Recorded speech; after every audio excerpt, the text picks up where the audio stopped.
For this lecture, we will cover Chapter 15, Blood Component Preparation and Therapy. So your blood collection system is going to include these actual blood collection bags. So as we previously discussed, when a donor donates, that you have this collection system, and before you ever get to this bag right here, which is going to contain the whole blood product, this portion is coming in from the patient, and of course before you get here you've got that little satellite bag of which you collect those tubes to do the actual donor testing, and then the rest of the product goes into this bag. So this starts off as a whole blood bag or a whole blood unit, and so this is the part that's actually in that little rotator rocking back and forth when you do that collection, and these bags are all attached to it. So as it is right now, you have a anticoagulant and preservative that is actually in this whole blood type of portion of this collection system. And so what that's going to do is indicate various things like the volume that you will collect, as well as the length of the storage for that particular unit. If it is a volume collected at with 63 mLs of anticoagulant or preservative in that unit, then your volume of collection would be 450. So that machine would alert once it hits the 450, and then you would go and clamp it off and whatnot and seal that bag off. And of course you would seal it here where it enters. And then if you have a 70 ml anticoagulant in this bag, then you would draw up to 500 mLs of blood, give or take 50 mL. So there's a 10% variance there that is allowed to be considered a full unit. So 450 plus or minus 450 mLs for 63 ml anticoagulant, or 500 mLs plus or minus 50 mLs at a 70 ml anticoagulant. Now the blood system is considered closed. So again, you've got this whole process to seal it off so that you're not contaminating anything in that as it goes through that line. And so the whole blood is in this product. If at any point you have to break one of these seals and it exposes that unit of blood to air, then that's considered an open system, and that too will change those expiration dates on those products as well. So red cell products are actually stored at 1 to 6 degrees Celsius, so in a refrigerated type of temperature or environment. And what can happen during storage is that you have biological and morphological changes of those red blood cells. So those red blood, the cell membrane shape can actually have some slight changes that can take place during storage. And what this will actually do is affect the red cell viability and function. And so we refer to this as actual storage lesion. And so these biological or biochemical changes that happen during storage can affect the product itself. So what you try to do is try to add some sort of preservative or solution that will actually minimize the effects of those biochemical changes to help extend the shelf life of the various components. So the FDA does establish the storage limits and the temperature criteria for each of the particular products and what's actually in that solution.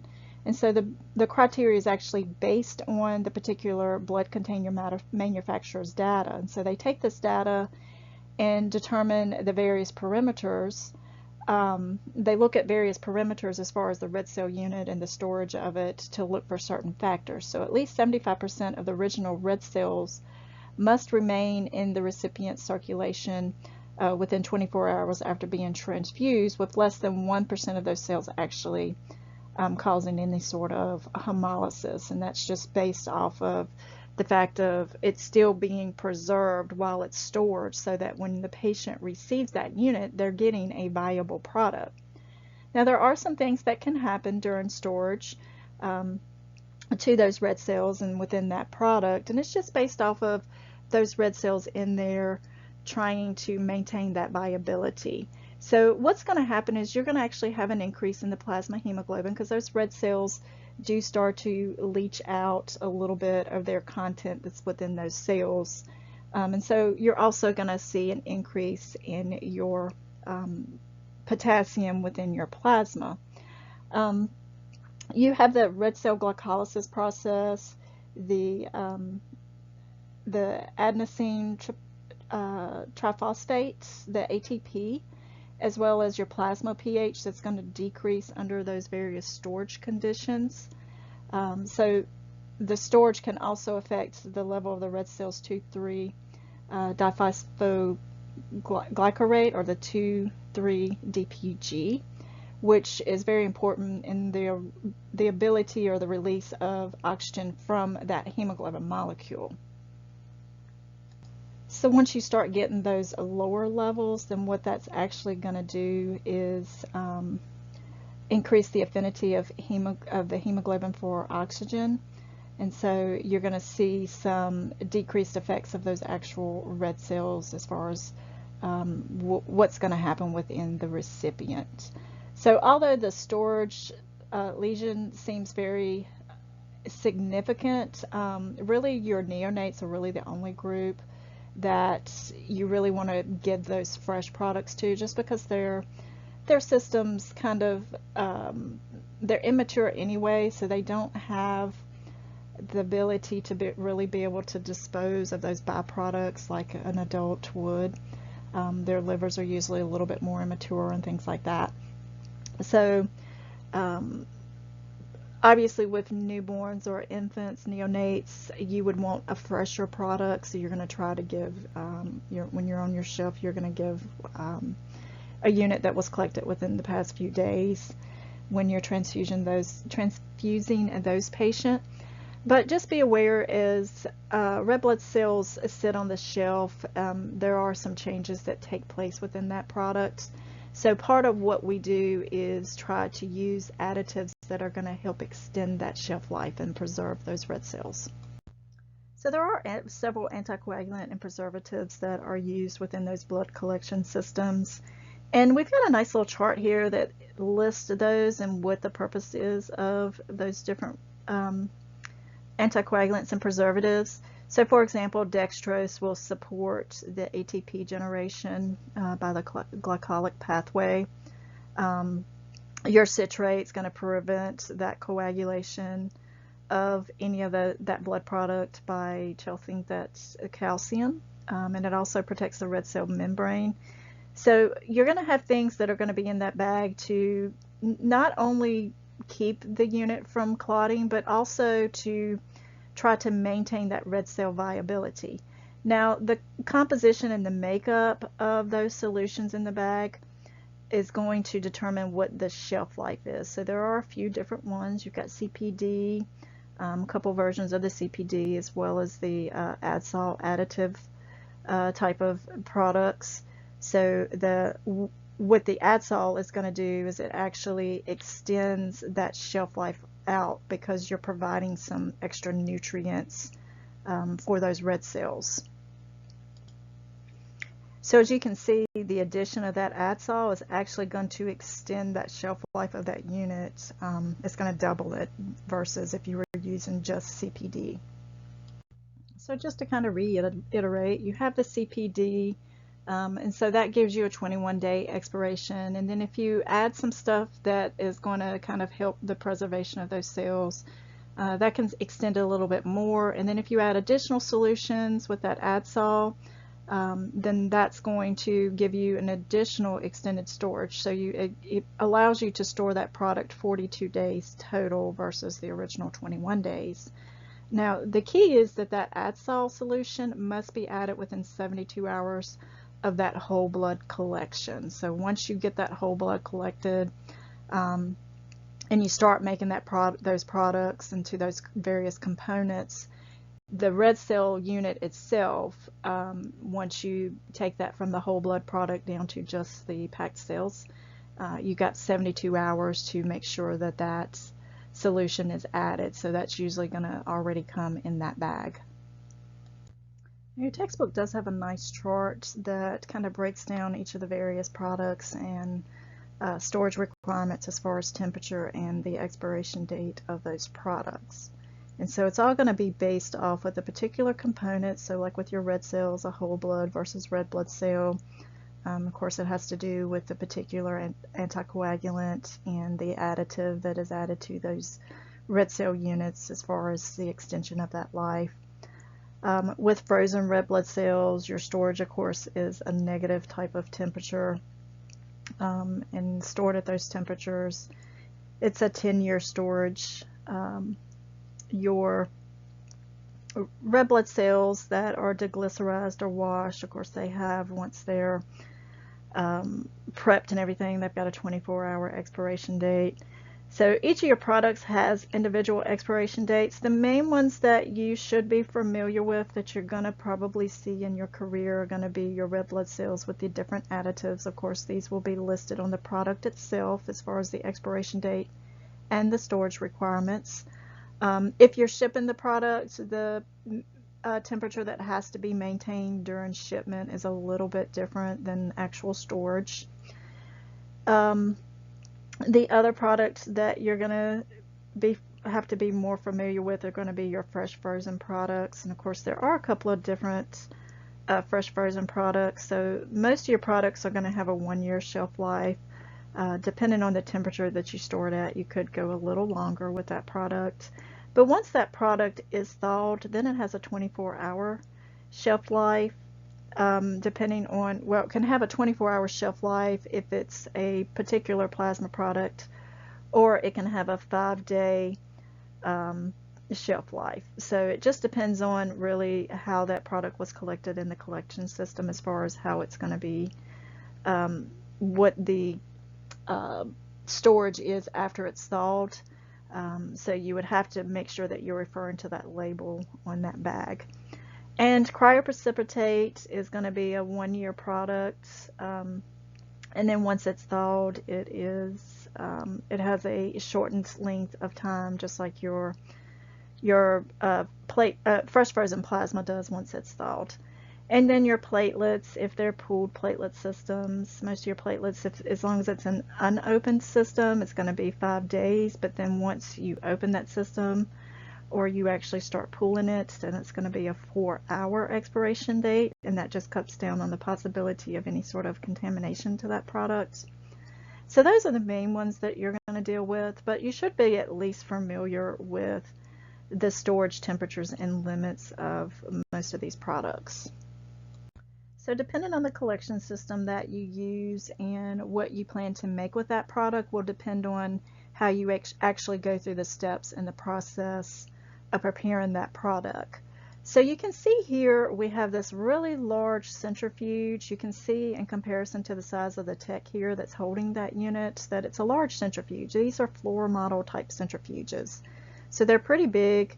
They're temperature controlled as well.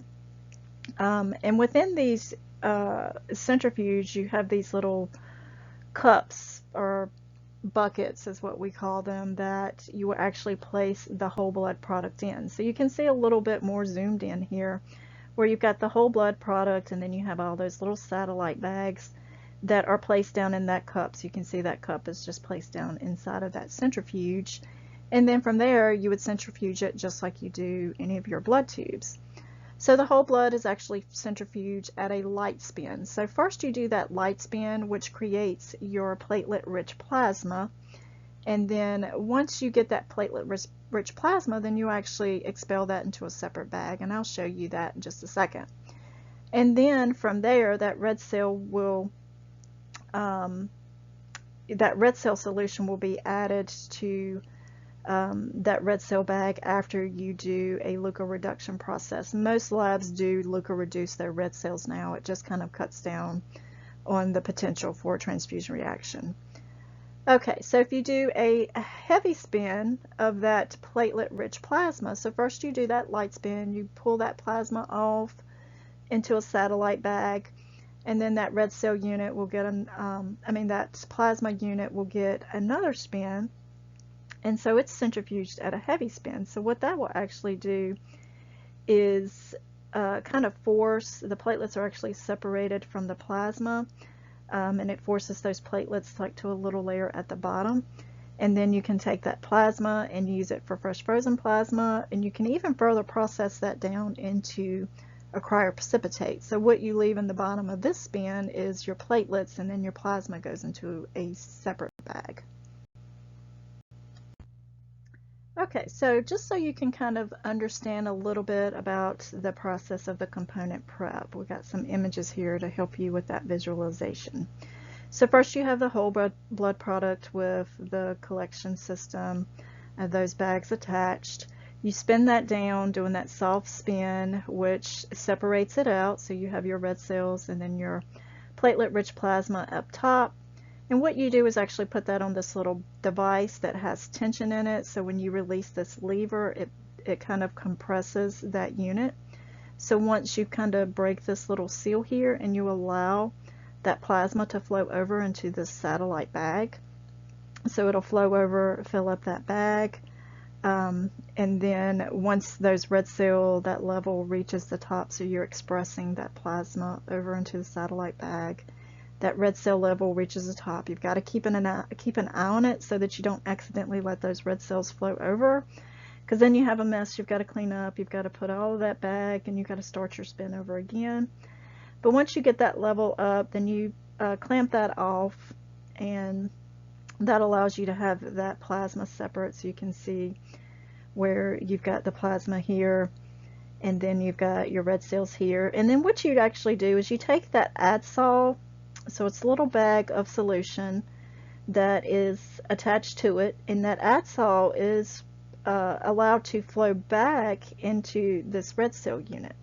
And so that gives it the additive that it's needed. Now, if you accidentally seal this off before you ever add this adsol, then that unit is just going to maintain that 21 or 35 day expiration, just depending on what you've used in it. And that adsol just will get tossed. You won't use it. So it's very important just to make sure that you do apply that, you do send that over. Now, I have seen cases where for some reason we've suspected donors to react to the adsol. So if we knew, not donors, excuse me, recipients. So if we knew we had a patient that had some sort of sensitivity to something in that, or we were trying to troubleshoot and the next time they needed a transfusion, we might actually do this on purpose.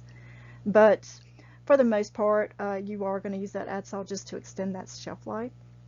And so once you put that in, then you can seal off that red cell unit because it has that adsol in it, seal it off to itself. And using one of these tube welders, so this is a really high temperature area here on this tube welder, so you can see there's several of them here. And when you put that tubing from that red cell component down into that tubing, to that tube welder, you're able to seal it. So it basically kind of glues it shut. It puts this little area here where it puts that separation in that tubing and seals it off, which makes segments that you can use later. And you actually make that off of this part. I'll explain that. All right, so once you have your platelet-rich plasma, it gets that second spin, and then once you get that second spin, then what you're going to have is a condensed area here where you have the platelets at the bottom, and now you have that plasma. So you expel that plasma through the same process, watching it to make sure you don't allow that to go up too far because you don't want your platelets going over here. You do leave a small amount of plasma still in the bag for those platelets to be able to survive in, but your plasma itself comes over into a separate bag, and then this platelet will be sealed off. Now, if you're going to make fresh frozen out of the make cryo out of that fresh frozen, then you would also do that next step to prepare that cryoprecipitate for, and this has to do with a freeze thaw type of method that's done to make the cryoprecipitate. And now as far as this, what's happening over here in this image, you've got your you have your red cell unit that we prepared here, and then what it's doing now is actually going through an additional step where it goes through this filter. So this filter is actually a leukoreduced filter, and it helps to remove those white blood cells that are in there. It just kind of helps provide a safer product and reduces the risk of any sort of transfusion reaction. And then, of course, once it passes through that filter, it goes into this extra bag, and this is the bag that we actually label and put on the shelf. Now, what we will actually do with this tubing here, so you can see that once it goes through this filter, that there's still a lot of tubing left. And so we take that tubing and we seal it off in segments. So there's little increments about every 1.5 to 2 inches, just depending on the manufacturer, that makes this segment. And so we use this segment when we're actually testing to see, check for compatibility or do antigen typing on these units or anything like that. So it gives us a segment or a portion of that blood to actually test against our patient or whatever we're testing, so that we can directly test, you know, like compatibility and things like that on the unit itself and not enter that unit of blood. So this keeps that system in a closed system. So the types of products that we can make, of course, are whole blood, which is just that whole blood product. It consists of all the products within it. So you have your red cells, your plasma, your leukocytes, your platelets, everything's in there. And what you would use this for would be a patient that's actively bleeding or undergoing some sort of exchange transfusion. I don't see a whole lot of whole blood transfusions, but that's not to say that they aren't used. And what a whole blood will do is actually increase the hemoglobin by 1 gram per deciliter, as well as about a 3% increase in your hematocrit. Now, to do a whole blood transfusion, you must have it ABO identical, simply because you are transfusing the red cells as well as the plasma product. Red blood cell components, so once you spin it down and you make just your packed red blood cells, you kind of have those at the bottom, and you express that plasma off, and you're just left with those red cells. That is going to increase your hemoglobin by about 1 gram per deciliter, about 3% for your hematocrit. Remember that rule of 3. And what you're going to use this for is patients that just need the red cells.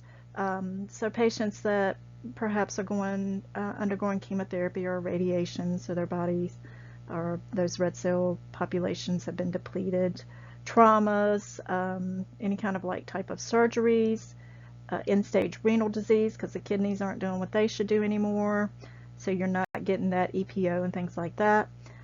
Premature infants, sickle cell patients, and just in general anyone that just needs a red blood cell transfusion for anemia or anything like that. Leukocyte reduced red blood cells. Most facilities do 100% leukoreduced red blood cells now. But you still may have some facilities that will have some that are non-leukoreduced. And so what this is going to do is try to eliminate any sort of reaction that's going to take place due to those leukocytes, which can cause things like fever, shaking, chills.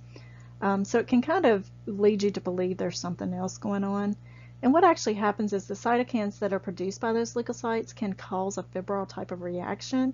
So you may think the patient's having a really severe reaction to something else, and it's just kind of that febrile reaction to those cytokines. And so what you do is actually you can use that inline filter to remove those leukocytes before storage. Now, it doesn't 100% remove them, but it is going to remove a bulk of them, a majority of them. And that's why they're termed leukoreduced. So I did show you an image of that where you have those red cell units hanging, and then the red blood cells flow through that filter into its own little bag. So the leukoreduction also can remove the CMV virus, which resides in the white blood cells itself. So by removing leukocytes, it doesn't actually prevent graft versus host disease, but you do cut down on the risk of being exposed to CMV simply because you are removing those white blood cells. So the regulations do state that the final unit must contain less than 5 times 10 to the 6 white blood cells.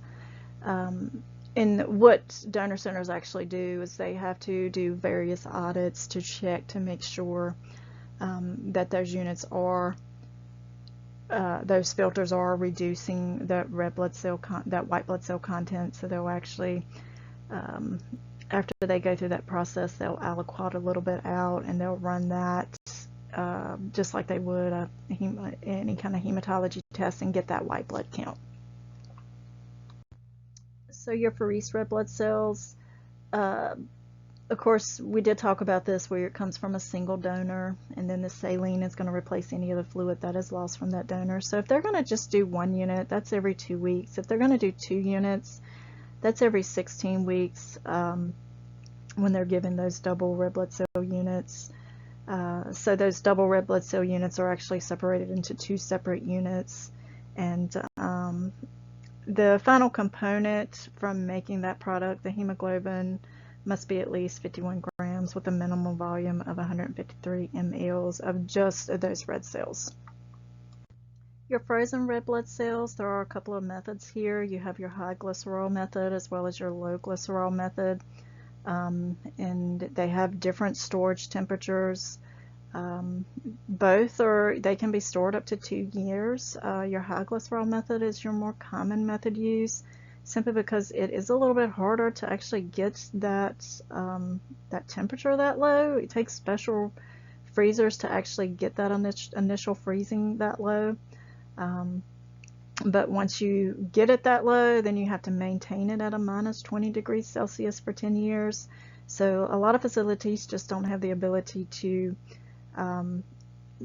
store or have something to store like that. So this is going to be your larger blood centers that are going to do these type of methods. Now with your frozen red blood cells, this is usually going to be reserved for your donors or your units that are rarer. So we have rare types, so maybe like a Bombay or something like that, or really, really rare negative for a particular antigen. Might be when you have this type of unit or need to request this type of unit.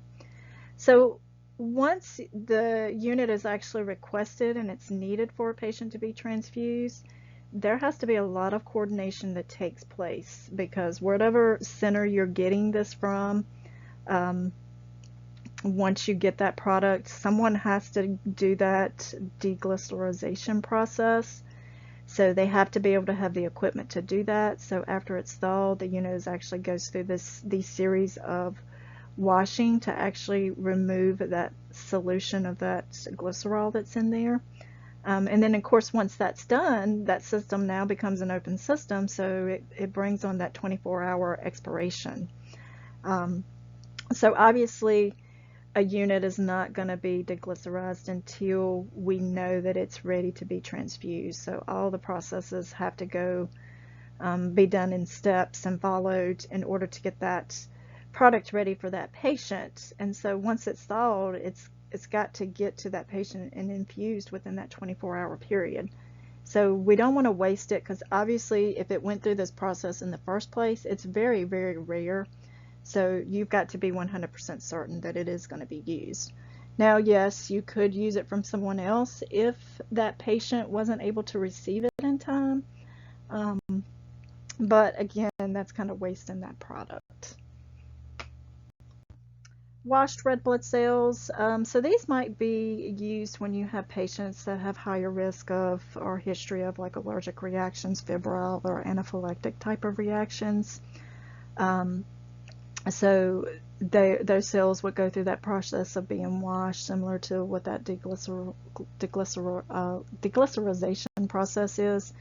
And so again, once that unit is open, it's got that 24-hour expiration. Irradiated blood cells will actually, because I mentioned earlier that those leukocyte reduce won't prevent the graft versus host disease, because as I mentioned, that filter is going to remove most of those white blood cells, but it may not remove all of them. So with graft versus host disease, what actually happens is you have a reaction in the patient that takes place as a result of the donor's cells. So those donor cells will actually stimulate a response and think that the recipient is foreign, and it will actually start to attack the recipient, and that's where you get the graft versus host disease. So with this process, what you actually do is take this to your radiology department, or maybe you have a little device in your lab or your blood bank that actually will irradiate those components.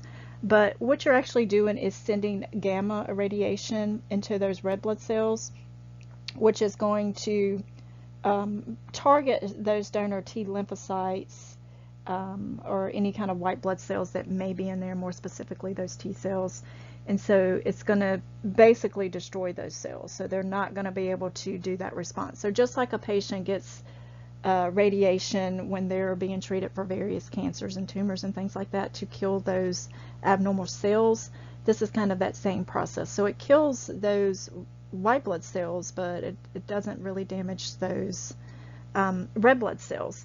And so other areas where you might have to do any kind of radiated product is if it's coming from a blood relative, so that's just going to cut down on the possibility of the reaction there, or if the unit is actually HLA matched, or if you are giving it to an immunocompromised patient. So once that product has actually been irradiated, that expiration date is 21 days. Now it doesn't add expiration dates or time to the unit. So let's just say you take a unit of blood to be irradiated and it's due to or set to expire in 4 days anyway. It doesn't get 28 days total, it gets just the 4 days. So you have to be very, very careful to make sure that you don't extend it beyond that expiration of that original expiration date. The 28 days just shortens it. Let's just say you take a unit that was just collected a few days ago. It's still good for another, let's just say 35 days. Then what you would actually do is change that date after it's irradiated to the 28-day expiration. Platelet transfusion. So platelets are responsible for maintaining that vascular integrity to initiate that formation of that platelet plug, and then they stabilize the platelet plug by contributing to the fibrin formation. So indications of when you might use platelets would be perhaps a patient is going through chemotherapy or radiation, so they're not producing them. Remember, those platelets don't live very long. Or perhaps it's a post-hematopoietic progenitor cell transplant or a post-operative bleeding. There may be other reasons why you might get platelets, but that's just kind of the main ones. So platelet concentration within that unit should contain less than 5.5 times 10 to the 10 platelets. 1 unit of platelets would actually increase someone's platelet count by 5 to 10,000 microliters. So your pool platelets, they're considered open systems. So pool platelets, you're actually, if you just do that one collection and then you make that red blood cell products, you push that plasma off and make that platelet rich plasma, and then you make your platelets out of that, and you've got your FFP in a bag and the platelets in the bag. Well, that one little unit of platelets from one single donor, that usually what you do is in order to make a full unit, you would pool those platelets. So you would usually pool 2 or 3 or 3 or 4 donors into one bag. So to do that, you actually have to open up that system, pierce that unit, and pool all of those individual platelets into one bag. And so once you've opened that system up for the platelets, because they are a room temperature product, you have to change that expiration to a 4-hour expiration. For Reese platelets, so these are the ones that come from that single donor, in which the red cells and the plasma is put back into the donor, but the platelets are maintained into its own little pool in its own bag. And so each of those must yield a little bit of a higher number of those platelet values. And then leukoreduced platelets, of course, you would do that to prevent any sort of febrile type of reaction and HLA alloimmunization. So with that, you would just give a filter that would be put in between the actual platelet bag and the bag where it is infused into the patient. So usually there's like a saline or something that's hanging that will kind of come together so that you have that platelets or that transfused product will kind of be introduced with a little bit of saline, and then that will go straight into the patient. So you have that filter in between where that connects to actually enter into the patient. Another thing could be that you would also do your irradiated platelets. So we have fresh frozen plasma, a couple of different products. FP24 may have less of that, just because of how it's prepared, less of that factor 8 in it, but pretty much they contain all of the coagulation factors. So indications of when you would need to give those is if you have some of those factor deficiencies, if you have any sort of abnormal coagulation assays that are going on, or maybe you had a patient that's taken warfarin that's having a bleeding issue, so you need to replace or add more of those clotting factors back in. Plate replacement solutions for therapeutic plasmapheresis. So if there's any kind of process in which there's a therapeutic plasmapheresis where they're trying to just clean out some of those abnormal antibodies. Patients with liver disease that have various factor deficiencies because of the damage to the liver, and cases of disseminated intravascular coagulation with fibrinogen that's very low. And with your DIC, I think I've explained this in other lectures, where you've got this chaotic mess that's going on. You got the patients clotting in one place, but they're actually bleeding out in another place. And so it has the appearance that the patient's going to bleed out, when in actuality it's just their clotting factors are doing the wrong thing in the wrong place. So how you kind of reset the body is actually to start giving them a bunch of fresh frozen plasma so that those clotting factors are getting where they need to be, and kind of resets the body. So for fresh frozen plasma, it's actually stored frozen. It's stored for up to a year. And then once it's needed, you thaw it out. So it actually goes into these, what we call that, plasma thawers. And you can see here an image where you've got these little hooks right here. This one will actually thaw 4 units in one of these. But you've got these little hooks here. So you put your unit of frozen plasma, and it's just like a block of ice inside of a bag. If you drop it while it is frozen, actually if you drop it while it's thawed, you still have the risk, but it's of busting that bag.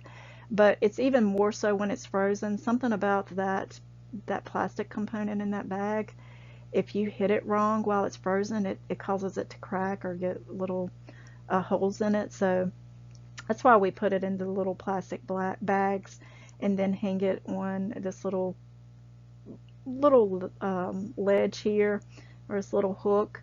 And then what you do is you actually set the timer on it, you push this button, and what this happens is this whole unit lowers down, and then these little flaps here kind of work their way in just to kind of seal it off to prevent it from floating up out of that water. It just keeps it down in that water. And so it gets thawed at body temperature, so about 36 degrees Celsius. So when you lower it down, it just kind of does this agitation where it'll kind of just do this little bounce so that it's constantly mixing that product as it's thawing. It can take, just depending on the plasma product itself, the volume of it, because every donor is different, it can take, the textbook says 30 to 45 minutes. That's not really been my experience. Usually within about, depending on, like I said, the volume of it, 15 to 30 minutes maybe to thaw that unit. And of course it also depends on how many you're thawing at one time, because obviously the more you put in here, it's going to drop the temperature of that water, and the machine's going to have to really struggle to keep that temperature up. Once a product is thawed, it has to be transfused within 24 hours.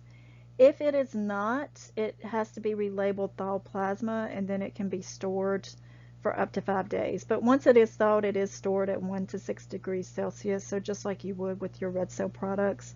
It's just looking at that expiration date. After it sits for a little bit, once it's been thawed and it sits for a while, it cannot be used to replace that factor 8, so that's where that date shifts a little bit.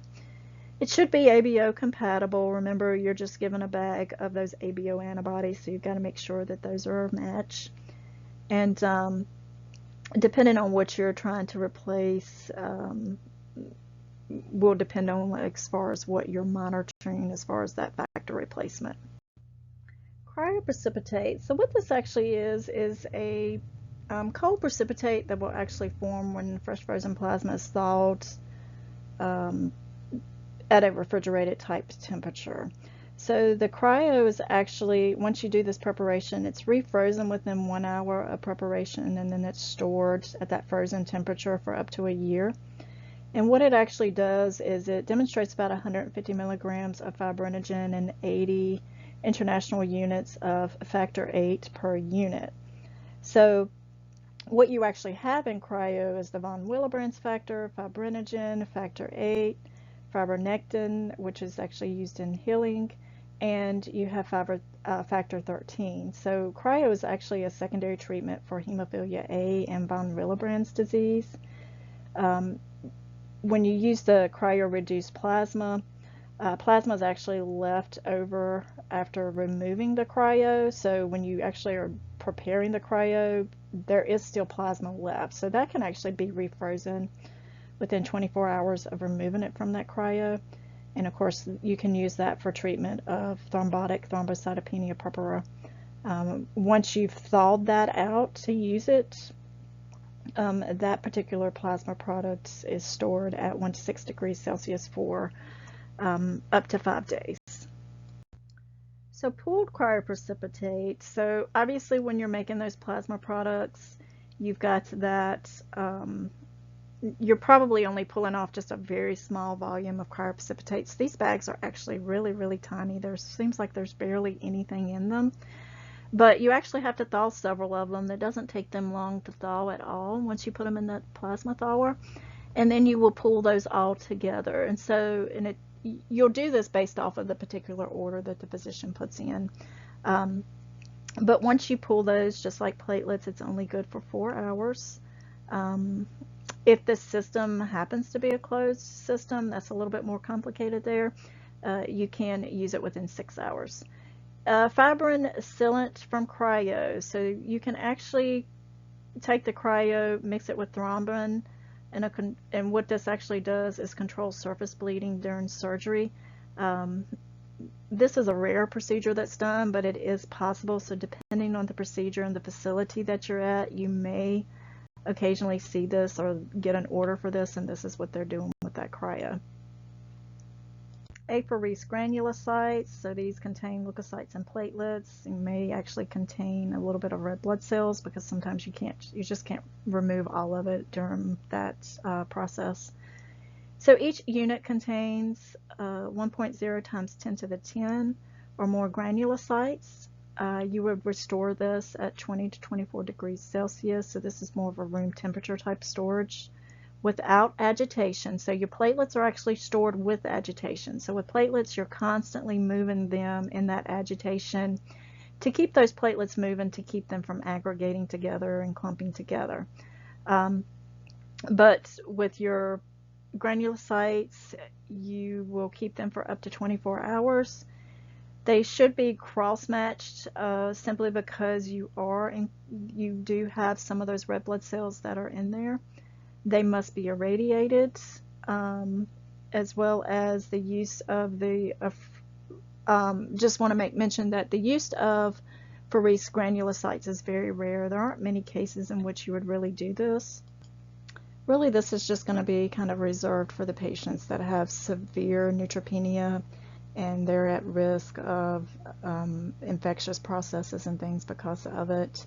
But again, it's very rare that you're actually gonna do this, just because you run so many risks with a white blood cell transfusion with that graft versus host disease. However, with you irradiating it, that should alleviate that potential. So by May 1st of 2008, all facilities were required by AABB standards to actually convert to the ISBT system. And so what this does is it pretty much just standardized labeling. Because a lot of facilities kind of had their own way of labeling. So with this system, it just allows a better identification across multi-systems, and it just kind of puts a standard to those components so that everybody kind of labels the products the same, and they understand the information is always in the same placement. In addition to that standardized labeling, irradiated components must have the name of the facility that's actually performing the irradiation on it. So if it's collected at one facility but irradiated at another, then that has to be indicated somewhere on that unit. Pooled components must have the final volume listed and the name of the facility preparing the pool. So that final volume has to be on that unit. So if you're pooling platelets or anything, that total volume has to be listed. And autologous units must be labeled for autologous use only. So the label itself is divided into four quadrants. So you can kind of see the division here where you've kind of got it divided out in those quadrants. And so within each of these quadrants, it's going to have a bit of different information that you are actually looking for. So in quadrant 1, or the first quadrant, you're going to have a couple of things. You've got the identification information of the unit itself, as well as the collection date may be on here as well. Other information may be included on there, like the fact that it is a volunteer donor. So this information that's listed here, these first few numbers are going to be unique to the actual facility that is collecting the product. So this is where the facility information would be listed. Now this is the one that collects the product. So that's going to usually be indicated by these first few numbers. Then you have a little bit of a spacing here with some numbers. So this is the actual year. So you can see here where this is collected in 2019. So your year is going to be there. And then this additional number here is just more specific for the unit itself. Now, from there, because, you know, if you have one donor, then they're all pretty much going to have a similar number. It's just the only difference is going to be the actual product type. So in this quadrant here, you have the actual product type. So you have this code. So everything's barcoded. You got your barcode for your unit number, and then you have the barcode for the expiration date, or excuse me, the collection date. Like it's mentioned down here, this is optional, so this may not be on here. But here you have the barcode as well as the number that indicates what the actual product is. So this number here is universal, so it just indicates that it is a red blood cell with the adenine saline, or AS1, that has been added to it. And of course this was taken from a 450 ml draw from a CPD whole blood unit. And of course you have your storage information here to store it at 1 to 6 degrees Celsius. This quadrant here, so box 2, this is where the ABO blood group is listed. So this is barcoded as well, so this is specific for O positive. And then this lower quadrant here, this is going to give you a little bit more information and specifics about the unit. So for here you have the expiration date listed for the unit, so you can see that here as well. So based off of this, was collected January 5th, and then expires on the 31st. Something doesn't jive here, but anyway, other information would be listed here as well, any kind of special testing or anything that was done. So this particular unit, if you would have won this barcode, it would translate out that it is negative for the CMV antibodies.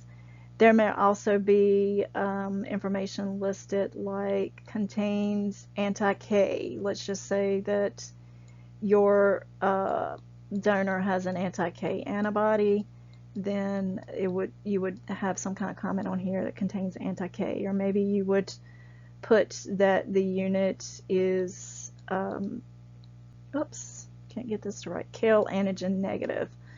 So that may be listed on here as well. So all of your information for your unit and what it is and everything is on that ISBT label, or that universal system of labeling. So for the storage of your products, all of your refrigerators, freezers, platelet incubators, they should also have some sort of continuous monitoring system. So your banks will usually have some sort of recording device. So you can see this device here. So what you have here is you have all of these temperatures that are listed here, and then you have this little needle that will move as the temperature fluctuates. So it'll kind of move in and out.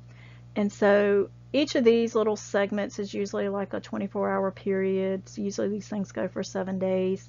And so it's constantly turning and monitoring that temperature so that you have a actual document of some sort to prove that you have monitored that blood bank. It also has to have a lot of audible alarms, and you have to perform alarm checks periodically. You have to have some sort of emergency backup procedure. So if these alarm systems go down or the banks go down, you've got to have procedures in place of what you're going to do to maintain the viability of those products. And you also have to ensure that your thermometers and things within your banks are calibrated, so you have to be sure to have things like proper certificates and validations on those. So these are all things that an inspector is going to look for. Stored blood, it has to be examined to look for any kind of possible contamination, hemolysis, anything that's abnormal, the color looks abnormal, if there's clots present, anything like that that is suspect for a unit not being a good unit. You're constantly looking for that. You're inspecting it every day, looking for any changes. You're inspecting it before you issue it. Transportation of blood products does have specific rules. So, for example, if you are transporting whole blood or red blood cells, then it has to be maintained at 1 degrees to 10 degrees Celsius. And your frozen products do have to be shipped on dry ice. Your red blood cell products, or those are just going to be shipped with regular ice to keep that temperature controlled. And then your platelets, they're going to be maintained at room temperature. So usually you're just going to have some sort of ice pack, but it's not frozen. So it's just that gel-like type of pack that is stored at a room temperature, so that when you transport platelets, you just put that in there. So it just kind of helps with any sort of external temperature fluctuations. Now the containers themselves, they do have to be validated. Most of the containers are usually some sort of cardboard outside, and then the inside there's these styrofoam layers, and then your product goes inside of that styrofoam container. Another thing that I kind of want to mention is that you do have to check your products when you receive them. So if you're being shipped products from like Red Cross, then once you get that product, you're going to inspect it. So you're going to do temperature checks when you open that unit. You're going to make sure that the temperature was maintained during shipment, and that you still got that temperature range is acceptable when you receive it. If you're transporting like within the hospital to the floor or the emergency room, or if you are irradiating that product, sometimes what you will do is also include these little temperature indicators on there. And what it will actually do when it's attached to the product, if that product gets beyond that acceptable temperature range, then it will actually start to turn a color, and you would see that color change in that indicator, and so you would know that that unit was exposed to extreme temperature, so you could not use it. And here's that chart again that does kind of break up these different components and the storage temperature and the expiration limits of them. So this is a good little chart to just kind of review or have handy to be aware of what these are. As you work in blood bank over time, this will just become second nature to you.